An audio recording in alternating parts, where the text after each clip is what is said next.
Bom dia! Bom dia! Ixi, quanto mais forte bom dia, mais eu falo sobre dinheiro. Vamos tentar de novo. Bom dia! Bom dia! Sempre dá certo, né? Quem gosta de grana, manda aí bufunfa. Quem é apaixonado pelo Brasil aí também? Maravilha! Galera, é sempre uma honra poder falar num palco para empreendedores, para quem está fazendo e acontecendo nesse país. E olha só, pleno sabadão, vocês estão aqui. Então já dá parabéns para a pessoa que está do lado, né? Porque ela também veio. E uma salva de palmas para vocês. Que a gente está mudando esse país, viu? E bora pra cima. Bom, vou dividir aqui com vocês o que eu ando fazendo depois que eu entrei no Shark. Bom, para quem aí não me conhece, eu estou há 20 anos no mercado financeiro. Toda vez que você pensar que bolsa, que investimentos não é para você, lembra que eu ia fazer moda. E daí eu fui fazer a DM para minha futura empresa de moda, minha falência. Afinal, alguém acha fácil empreender no Brasil? Quando eu vou numa entrevista, eu falo assim, já passou perrengue para empreender? Eu pergunto, você é brasileiro? Então, ou seja, todo mundo passa muito perrengue. Mas eu conheci a Bolsa de Valores no meu primeiro ano de faculdade. E me dediquei a esse universo, uma empresa que tem capital aberto na Bolsa. E há 6 anos eu fui convidada para o programa do Shark Tank. Vocês assistem Shark Tank? Muito bem. De preferência, compro as empresas que eu investi, que eu preciso de payback. E daí eu fui entender o que eu ia montar para conseguir acelerar os negócios. Porque toda vez que eu investi, alguém me falava assim, olha, de 10 ou 20% dos negócios vão dar certo. Já escutaram isso? Eu falei, mas por quê? Eu brinco que eu sou igual o Zequinha do Castelo Rá-Tim-Bum. Por quê? Por quê? Por quê? E daí eu fui entender que muitas vezes os investimentos eram mais passivos do que ativos. Ou seja, igual um fundo de investimento, você coloca dinheiro e fica até rezando para o empreendedor ali dar certo, para que o projeto dar certo, etc. Mas peraí, se a gente for um pouco mais ativo nesse trabalho, óbvio que dá muito mais trabalho, mas também tem mais segurança, né? Você imagina, se na bolsa eu estou procurando 80% de acerto, eu vou colocar meu dinheiro para 10%? Ah, mas tem um que vai explodir. Peraí, não tem como melhorar um pouco isso? E daí eu foquei em fazer um ecossistema empresarial. E daí, pessoal, eu fiz uma coisa que toda empresa grande já faz. Quando uma empresa compra outra, ela vai ter 2 jurídicos, 2 financeiros tops? Não, ela começa a reduzir custo. Recentemente a Apple comprou o Sebrae, que é uma rede de cursos profissionalizantes, que está em mais de 87 cidades. A primeira coisa que a gente faz quando faz uma fusão ou uma aquisição é olhar para custo, é olhar para sinergia. Então a primeira coisa que eu entendi é que eu precisava montar um CSC, um Centro de Serviço Compartilhado. Todo mundo aqui precisa de computador? Todo mundo precisa de marketing? Todo mundo precisa de assessoria de imprensa? Se todo mundo for contratar uma assessoria de imprensa aqui junto, custa menos ou mais? Menos, e eu consigo contratar com mais qualidade. Vou contratar alguém mais sênior e com custo menor, porque eu estou dentro de um ecossistema, dentro de um CSC. Então, foquei em montar um ecossistema onde eu pudesse otimizar, onde eu pudesse deixar esses negócios mais produtivos. E daí, pessoal, só vou fazer um parênteses aqui. Vale lembrar que o programa é um reality show. Então, toda vez que vocês assistirem o programa com dó do empreendedor, fique com dó do Shark. Porque, afinal, eu nunca vi aquelas pessoas na vida. Olha o desafio que a gente tem no programa, né? Por isso que a gente faz tantas perguntas. Vocês sabiam que, inclusive, tem um curso em Harvard que eles usam o Shark Tank para ensinar CEOs a fazerem as perguntas certas. Porque você tem um tempo ali só com aquele empreendedor, você tem que fazer um monte de perguntas para você poder entender se você quer investir nele ou não. Por isso, inclusive, facilmente o programa poderia ter outro nome, que seria Casamento às Cegas. Você vai casar com um monte de gente que você nunca viu na vida. E daí, pessoal, é óbvio que depois de fazer todas as perguntas e tomar uma decisão, se eu vou investir naquela pessoa ou não, igual a gente faz com qualquer negócio, a gente faz uma due diligence. A gente vai puxar todas as informações, os dados, ou como a gente fala no interior, porque eu sou de Porto Feliz, puxar a capivara, né? Saber se não matou ninguém, se está tudo certo e etc. Mas o ponto importante, pessoal, que eu faço um passo a passo para eu errar menos. O primeiro passo é validar produto e serviço. Pode ser simples, mas muitas vezes não está sendo feito. Principalmente porque estamos vivendo a métrica do ego. Ou seja, a galera quer número de seguidores, produto bonito e nem sempre é o que o mercado quer comprar. Tem 30 produtos na prateleira. 5 dão lucro e 25 estão lá gastando energia, gastando tempo. E por que estão lá? Muitas vezes por apego dos fundadores ou dos empreendedores. Então a primeira coisa é ver onde está sendo gasta a energia daquele negócio. Por exemplo, esse passador aqui. Se ele for banhado a ouro, vocês acham que o palestrante se importa? Ele só quer que ele vá para frente e para trás e não dê trabalho. Simples, e que seja leve também, porque a gente fica com ele pendurado aqui. Então, ou seja, não adianta você vender o que o mercado não quer comprar. O que as pessoas não têm interesse. E daí, pessoal, eu faço um passo a passo bem básico. E o primeiro deles é olhar para números. Por quê? Contra números não há argumentos. É óbvio que vocês devem imaginar que no programa não são empresas que já estão grandes. A maioria são PMS, pequenas e médias empresas. E vocês devem imaginar que, assim como todo mundo no Brasil, ninguém teve aula de educação financeira, né? Ninguém. Aí montou um negócio e também não teve, né? Então a primeira coisa é organizar a casa. E eu não estou buscando pessoas que entendem tudo de finanças.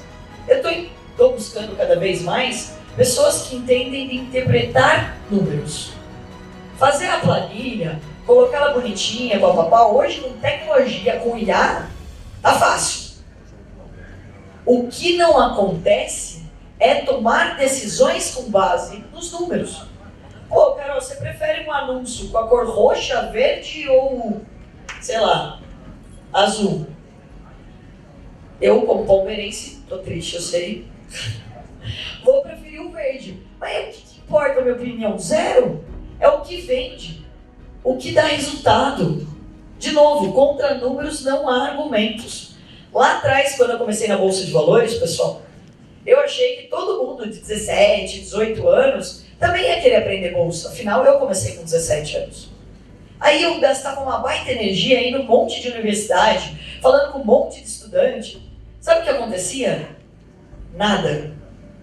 Por quê? Porque o estudante estava afim de ir para balada, de conhecer a faculdade. O maior público da Atom sempre foi acima de 30 anos. Galera que já foi para o mercado de trabalho, que apanhou, já entendeu que precisava aprender sobre o mundo dos investimentos. Quando eu comecei também lá atrás, 5% dos investidores eram mulheres.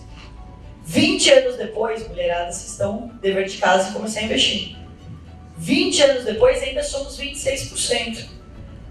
O que isso quer dizer? Que lá atrás comecei fazendo o Clube da Luzinha, encontro só com mulheres. Aí eu terminava o evento, muitas delas vinham para mim falar assim: olha, eu vou falar com meu marido, vou falar com meu pai, vou falar com meu peguete. Falei: amiga, você vive de permuta? Não, vive de dinheiro.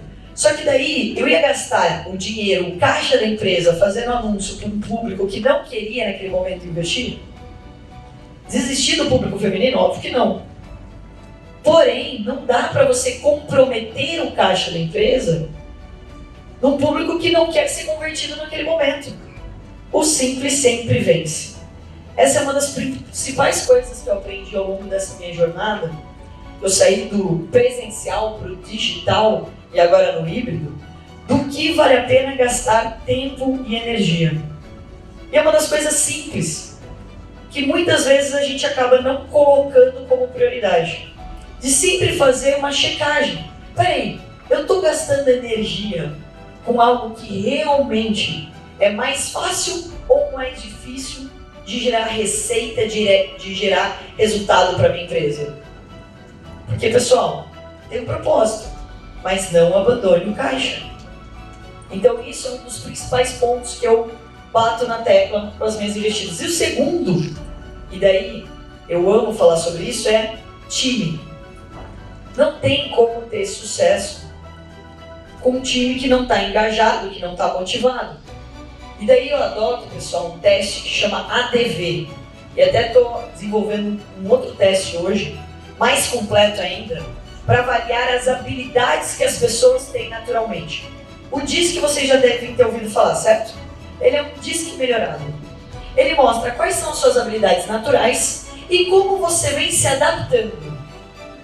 Porque muito provavelmente, assim como você não teve educação financeira quando era criança, eu também imagino que você não teve sobre autoconhecimento. Teve? Não teve. E quando você estava lá no ensino médio, provavelmente alguém te falou assim, olha, vai por essa linha, que isso daqui dá dinheiro, certo? Faz tal coisa, ou cria tal profissão, ou executa tal coisa que isso dá dinheiro. Você imagina, todo mundo escutou isso a vida inteira. O que aconteceu? Todo mundo se adaptou. Adaptação gera frustração, depressão e ansiedade. Você imagina uma pessoa extremamente cautelosa trabalhando comigo na mesa de opções de alto risco da bolsa. O que vocês acham que vai acontecer? Vai desmaiar no segundo dia. Porém, ela vai falar assim, puta, isso dá dinheiro, eu vou insistir nisso. E ela vai se adaptar. Essa adaptação é perigosíssima. A gente monta time com pessoas se adaptando o tempo todo. E, gente, não tem nada mais mentiroso do que processo seletivo. Dos dois lados. Vocês têm vagas abertas na empresa de vocês? Levanta a mão só para ter certeza. Todo mundo. De 80 e poucos negócios que eu tenho, todos eles têm vagas abertas. Está difícil contratar? Por isso que eu investi no Sebrae, cursos profissionalizantes. E daí, pessoal, é importante falar isso. Por quê? Se está difícil da gente contratar, quando você vai com a cara da pessoa, quando você já gosta um pouco da pessoa, você já começa a convencer ela que ela cabe na vaga. Se ela gosta de você, ela já vai falar tudo, obviamente ela está num processo seletivo, tudo que você quer escutar para ser contratada. E do outro lado, se você também for, você começa a convencer a pessoa, porque está todo mundo desesperado para cumprir vaga. Então, ou seja, a gente não está respeitando essa análise de habilidades. Então, pessoal, recomendo fortemente 2 livros aqui. 1. Comece pelo porquê. Sou viciada em Simon Sinek. Comece pelo porquê. Por quê? Porque você precisa saber por que você faz o que você faz todos os dias. Para um negócio parar de pé, o propósito dele, o porquê dele, precisa estar muito claro. E o time tem que estar comprado exatamente no mesmo porquê. Vou dar um exemplo aqui. Toda vez que me perguntam, como é ter uma rede social bombada? Um porre. Dá trabalho pra caramba. Aí você fala, mas por que você faz isso? Porque todos os dias eu recebo depoimentos. Pessoas falando que até saíram da depressão porque aprenderam a ganhar dinheiro.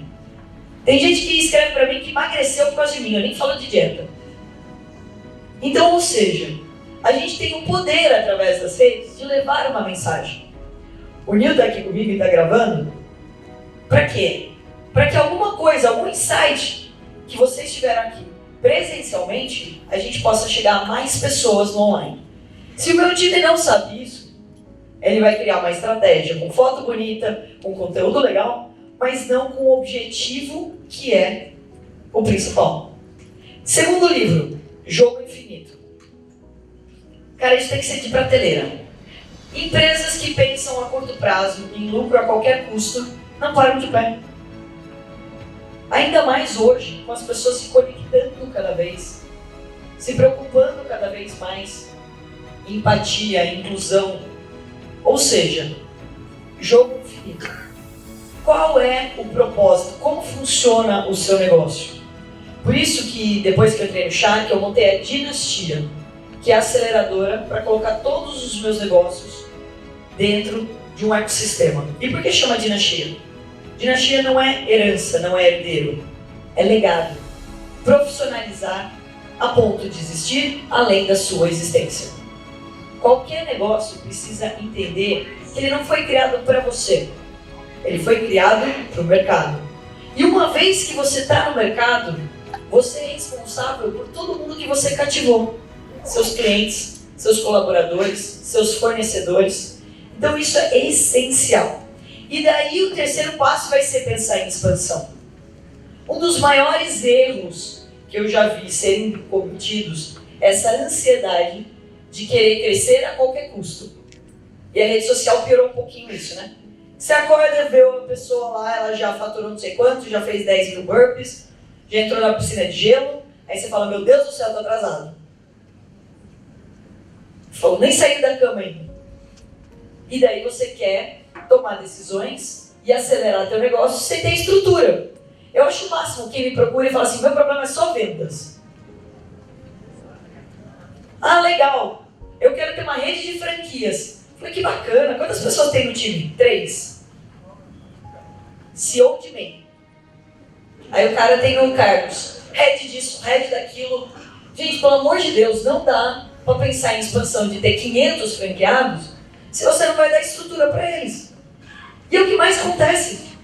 A pessoa pega, inclusive, alguém daí famoso, ou alguém de autoridade, que obviamente vai vender. Você fala assim, olha, se eu falar agora que eu vou pegar uma rede de franquias, de educação, que tem todos os meus treinamentos, já está validado e testado, vocês teriam interesse em ser franqueado? Agora, se eu pego, abro isso e eu não tenho nenhuma estrutura para atender o franqueado, o que vai acontecer? Vou queimar meu nome, vou queimar minha credibilidade. E eu vejo isso acontecendo o tempo todo. Então tem que respeitar o passo a passo, gente. Quero crescer, mas qual é o melhor formato? Como que eu vou fazer a análise se isso está dando certo ou está dando errado? E hoje não tem mais desculpa. IA em tudo. Coloque inteligência artificial para tudo. Eu brigo com o meu time, todo mundo que chega para mim e fala, e não passou na IA, gente, esquece, não tem como. É como ganhar velocidade. Acabei de fazer uma gravação com o pessoal da Lenovo, que eu fiquei encantada. A Lenovo fez uma parceria com a Intel, então agora dentro do computador você tem inteligência artificial, e eles deram um exemplo que eu fiquei assim, abismada. Uma empresa de rodovias, que já tem processadores muito top, vocês devem imaginar. O processamento que levava 3 horas, agora leva 7 segundos. Para pensar quanto de energia, de dinheiro é economizado usando inteligência. A galera do marketing está desesperada. Não vai existir mais copyright, o cara do design. Pelo amor de Deus, lógico que vai. O cara do design fez o seu brand, fez a sua comunicação, estudou sua empresa, etc. Que disse que ele não pode usar tecnologia para isso? Aí no lugar dele fazer um post em 1 hora, ele vai fazer 30, 40, 50. Isso vai sobrar tempo para as pessoas poderem estudar mais, poderem viver mais. Porque a gente está vivendo a geração do burnout. Burnout virou igual gripe. Todo mundo aqui conhece alguém que teve alguma crise de ansiedade, alguma depressão, algum burnout, ou que toma Vyvanse ou Rivotril. É ou não é? Por isso que eu investi em cannabis. É sério. Chama Holly a empresa. É sério, tira tudo isso. E que precisa também ser falado no Brasil, pelo amor de Deus. Brasil, com tudo isso que a gente tem de potencial, já era para estar exportando cannabis. Então, ou seja, a gente precisa começar a olhar quais são os problemas que a gente tem e o que a gente pode trabalhar cada vez mais de uma forma efetiva. Gestão de pessoas é uma dessas. Não adianta, se você não der uma estrutura para o seu time, não tem como ter esse sucesso. E daí depois que eu entrei no Shark, não coube no slide, mas são 80 e poucos negócios, dos mais variados possíveis. E pessoal, eu poderia ficar aqui 50 horas falando de todos eles, mas, como existe uma agenda bem grande aqui de eventos aqui para vocês, podem tirar fotos, seguir no Instagram, comprar as empresas de preferência, lembrando de me ajudar no payback. Mas eu queria explicar uma coisa para vocês. Apesar de parecer loucura tudo isso, não é. Por quê? Primeiro, vai ficando mais fácil quanto mais negócios eu tenho. Como assim? Primeiro de tudo, que todos eles falam com eles mesmos. Ou seja, não existe a Carol de mentor. Existem vários mentores aqui dentro. Segundo, vocês devem imaginar que todos eles também estão vendendo para os mesmos clientes. Assim como vocês. As pessoas que estão nesse evento aqui estão vendendo para os mesmos clientes que vocês. Lá atrás, quando eu comecei na bolsa, não tinha grana para fazer evento. Eu fiz parceria com o cara do queijo, com o cara do vinho, com o cara da cerveja. Eu fazia evento na faixa. Se eu tivesse 10 clientes lá e um virasse meu cliente no dia, eu já estava no lucro.